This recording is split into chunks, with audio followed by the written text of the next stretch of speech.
তো ঘরে টাইম ছিল না ভিডিও বানানোর জন্য, তাই এখান থেকে ভিডিও স্টার্ট করছি। আমি এসেছিলাম রয়্যাল পার্কে। অ্যাকচুয়ালি রয়্যাল পার্কে আসার কারণ হচ্ছে একটা দাদার বার্থডে ছিল।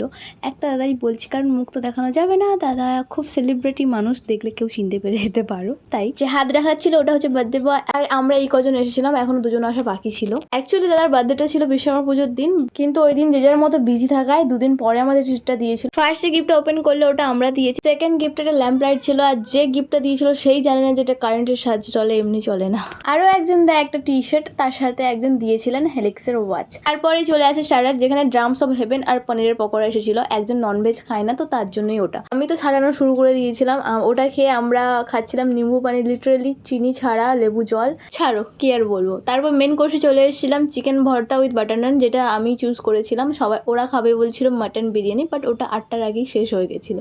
আমরা যখন থেকে এসেছি তখন থেকে যদি বলতাম মাটন বিরিয়ানি খাবো, তো ওটা ওরা সাইড করে রাখতো। বাট যাই হোক, ওটা সাটিয়ে আমরা চললাম বাড়ি। এরকম ভিডিওর জন্য ফলো আর সাবস্ক্রাইব করে নিই। টাটা।